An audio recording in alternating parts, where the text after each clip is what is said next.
Wonderful. Okay, we're on the day 3. Welcome back. Day 3. I was just giving you the last bit.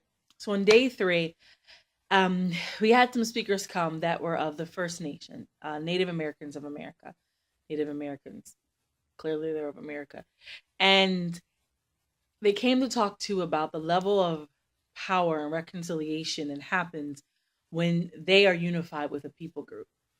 And because they're the first ones in this land, there's authority that God has given them simply by being the first. And there is power that they move in, especially those that know the Lord, that we didn't even consider. And so they got up and they talked about some history, and they gave an understanding, and the efforts to reconcile black and white, and the efforts to see God pour out his spirit. There are blessings by joining those that are Native American. And I hadn't considered it until then, and really taken a new place of prayer for them. Well, she did this prophetic act. If you know anything about prophetic acts, often when you do something to represent something else that could happen in the spirit. And for this prophetic act, they did what, because they are the first ones here, she started to talk about how African Americans, how we got here, there was a horrific transition. Slave trade, Atlantic slave, the entire process. And when we were brought here to this country, it was under no good circumstances. And so she wanted to take the time to welcome us to the nation and declare that we are respected and desired individuals who are part of God's plan, even in this nation.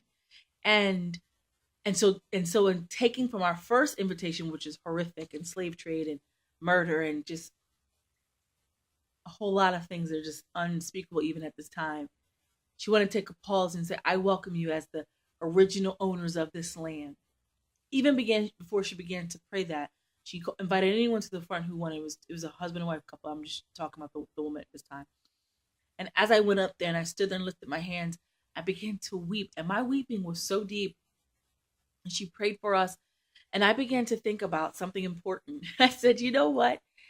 I'm crying so deep because I began to repent and I asked God to forgive me where I've had all in my heart from old things, but also declaring that as an African American woman, I'm not just the product of slaves and slave trade, but I am a desired one of God. I am written into the world for such a time as this. I just began to renounce all things that are horrible, saturated with that transition over. And I wept for almost an hour. And the Lord said to me, you sometimes don't know the depth of your pain until you experience a deep level of healing.